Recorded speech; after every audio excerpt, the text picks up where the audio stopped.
Okay, I'm working with several clients at the moment on my 6 week program. I'm really enjoying it. And one of the things that the clients that I've been working with have realized, and it's a good realization, it's one that will change their life, and they are changing their life, is, getting over social anxiety and fear is a painful process. It really is. And when I first started out getting over my fears and my anxieties and building my confidence, I didn't know this initially. And when I went online to look for help and mentors and I was trying to figure out how to get past this anxiety, lots of people weren't honest. A lot of teachers and a lot of advice online in all the different formats, the videos and the books, they were lying. They were saying that you can overcome your shyness, your anxiety, you can achieve your dreams, you can create any reality you want pain-free. And obviously, we'd all love that to be true. There's some aspect of all of us that we don't want to suffer. We don't want to go through pain. We'd love to make millions of pounds, date our ideal person, be successful, be admired, live a great life. We'd all like to do that pain-free. But when you start going out into the world and exploring your fears and meeting new people and challenging yourself, one of the things that you come to realize, which is fact, which is true, there is a lot of emotional pain that you've got to work through. Now, most people would hear that and think they would be completely put off. And I'm sure there's a lot of people who watch my videos, I'm guaranteed that they won't even make past probably a minute when I start speaking. It's like, I can't listen to this guy. I don't want to hear that. I don't want to hear that. It's painful. Most people are going online because they want to find someone that's going to tell them it's not painful. And a lot of the times we have these ideas in our head, right? We have these ideas of how things should be and how they should go. But in a lot of cases, the ideas that we have and what we think is the right way, or this is how it should be, is not the right way. So when you realize this as quick as possible and you can accept it and not be deterred by it, not be depressed by it, not think, oh, it's doom and gloom, oh, getting over anxiety is going to be painful, I'm not going to do it. That attitude, you're not going to get anywhere in life. The attitude that my clients are developing is the best attitude, where they're going, and I'm saying to them, look, I understand, I am compassionate. It is hard at points. My programs are hard. I don't make them hard on purpose. I just help support people to tackle their fears and get past them. But that process is challenging for everyone, myself included. But when you go through that, as far as I'm concerned, having changed my life, and so many clients that have, this is their opinion, it's worth it. Because at the end of the day, you're not going to escape pain. If you don't face your fears in your life and you don't go out and start speaking to people and challenging yourself and doing new things and pursuing your goals, you're going to be in pain your whole life anyway, because you're going to have the pain of regret. You're going to feel ashamed. You're going to feel depressed. Now, I'm not trying to depress anyone. I'm just being honest, and we're going to get to the positive bit. So regardless of what we do, if we don't face our social anxiety, guys, and our fears and our phobias, we're going to be in massive pain in our life. I'm not saying we're going to be in pain 24 hours a day of every minute. That wouldn't be plausible. But there's going to be a lot of hours in our day and time in our life where we're going to be miserable and unhappy, and I've been through that. But if you go out and you voluntarily do exposure therapy, if people don't know what that means, basically exposure therapy means when you confront the things that you're frightened of. So if it's talking to people, you kind of gradually start exposing yourself. It's not necessarily doing it all in one go. So someone who's really shy and anxious and afraid of many things, and talking to people like I was when I started my journey, you wouldn't expect that person to just start doing YouTube videos like I'm doing in public talks, and you would get them to take small steps, maybe just going out for a walk in public like I do with my clients, maybe going into a gym, maybe going into a coffee shop with a friend or a therapist or a mentor, or by themselves, or just simple steps, maybe just cleaning the apartment. It's a step-by-step process. So that's exposure therapy. You expose yourself to your fears and your anxieties gradually until you can handle your fears and your phobias, and you start to gain more confidence, more courage than the actual fear. And if you stick at that, you're gonna succeed. But that process is not a pain-free process. But the pain of growing confidence is worth it. Because like I said, there's two pains. Like, let's call them, like in my old video, when I worked with my mentor Jeff, and I learned a lot from Jeff. And one of the things I learned from Jeff was about good suffering and negative suffering, or positive, I think Jeff would say anabolic suffering, but I would say it in my own way, with my personality. Good suffering is when you're facing your social anxiety and you're going through the pain, but you're growing. You know, you're coming out feeling better about yourself. You're improving your relationship skills.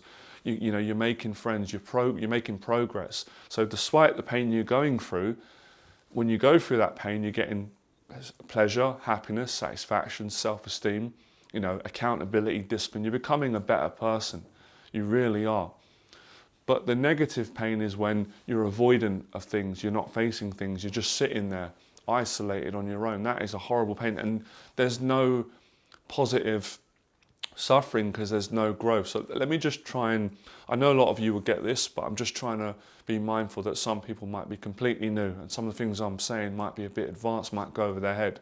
So let me say, for example, okay, so for a guy who is scared to leave his house, nervous, not comfortable around people, public places, right? Like how I was 15 years ago. If he doesn't go out for a walk and face those, excuse me, those feelings, he's going to suffer because he's going to feel bad about himself. He's obviously going to be lonely. He's on his own, right? So he's not going to get anything out of that other than more mental health challenges and anxiety to add to that. If he pushes himself and just goes for a walk, it's not going to be easy. He's going to suffer a little bit because he's going to have to deal with the anxiety and those feelings which are unpleasant and uncomfortable to begin with. But he's going to feel a little bit better about himself when he gets home because he can always have peace of mind. He can always fall back on, well, at least I did something. And I did something. And doing something is, you know, like I said, that Jeff would say, would be anabolic. There's growth, it's positive. And if you keep doing something and going through that pain and that suffering, over time, the more experienced you get as a practitioner of facing fear, anxiety, social anxiety, it's really weird to say this is not logical, it's experiential. You could say it's also spiritual, biological. The pain starts to kind of change. It's like a painkiller, I guess. The pain starts to turn into something else. It kind of gets more into excitement. It's more of a positive feeling. But that takes some time to get to that point. And then, you know, there's going to be other points on your journey where the pain will come back in again. So really, it's like an artist. You've got to use, your pain is your ink. If you wanted to paint a canvas or a picture, or you wanted the building blocks to create your own reality or a new house, you need material to build things. So in the same way, if we want to build confidence and happiness and success and self-esteem, the very ink that we use is our pain. We've got to work through that. Our pain, obviously, when you go into our pain, I guess people say, well, what is the substance? I guess it's energy. You know, the pain, those emotions, that there's energy trapped in us. So if we work through that and get to the other side, you know, it transforms and it goes from, you know, what's the opposite of pain? Pleasure. What's the opposite of negative? Positive. What's the opposite of failure? Success.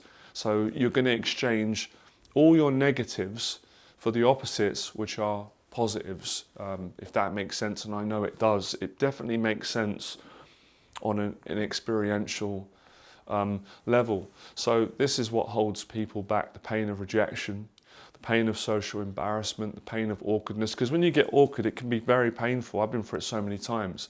But as you get more experienced and you have good experiences in social situations and you have negative ones, and you can not identify too much with either and just be more balanced, then you're really cooking with gas. You know, you are really in a much better place, and as you get more experience, and that's what it is. I always say to my clients, the incentive is the great feeling you're going to get after once you overcome that fear. When you go through it and you go through that experience, which is uncomfortable, the next time you go into that experience, you're going to be a little bit better. Now, if you go into that experience 10 times, you're going to be a hell of a lot better.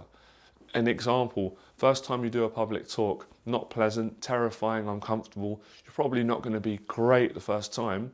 Second time, terrifying, slightly a little bit better.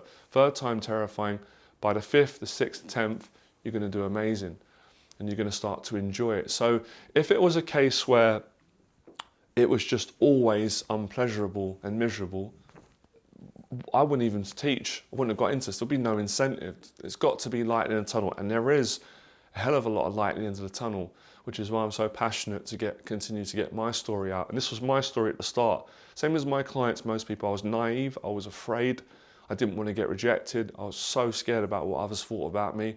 I didn't want any confrontation, I didn't want people to make fun of me. I didn't want to feel like a failure. I didn't want my insecurities to be highlighted. I didn't want to be exposed in the sense of people knowing all my issues. And that's what held me back until I became more honest, more courageous, and I cared less what people thought. I just wanted to change my life. I wanted more truth. I wanted to be a better person. I wanted to get out of that place of just despair, suicidal thoughts, depression, anxiety, feeling ashamed, guilt, feeling mad at myself, frustrated with the world. I wanted to be a positive person. I wanted to be how I was when I was a young kid, which was a fun-loving, easygoing, loved people, kind of fearless, enjoying life. I wanted to get back to that in my young adult years in my 20s. So you've really got to. This is another thing I learned from Jeff, right? I learned this from myself on my own walk, but I learned it on an even deeper level when I was mentored by Jeff Thompson. He taught me, and he said it in his videos and his interviews, which are great, and his books, change the perception of pain, change your perception of fear. See the fear as that's where your treasure is, that's where your potential is. That's what Jeff would say. 100% is true. I did his training, and my own walk of life has shown me that. But if you don't change the perception of social anxiety and fear and what people think and rejection, you're always going to be imprisoned by it because it's got you. If you don't face a fear, it's got you. So pain is keeping you in a prison at the moment because people will say, well, I really want to start my YouTube channel. I've got these great ideas. I want to inspire people. I want to educate. I want to teach. Or I want to make money. I want to make a living, do a full-time YouTube. Or I want to sing. I want to show my personality. But then all that excitement comes down when they instinctively know what they've got to go through to get there, that they're going to get criticized online. They're going to be loved, don't get me wrong, I get a lot of love, but they're going to have to face their phobias, rejection, all these things that, the external reality of making YouTube videos is going to bring out, is going to start triggering things on the internal. And that's generally what people not everybody, but a lot of people don't want. But the clients that I work with that are hungry, and I love working with them because they're committed financially, they make the investment, which isn't cheap, which is expensive, because my time isn't cheap, and my knowledge, my wisdom, and my teaching, my life experience and skills I teach people. But they make also the mental and emotional investment. They're committed.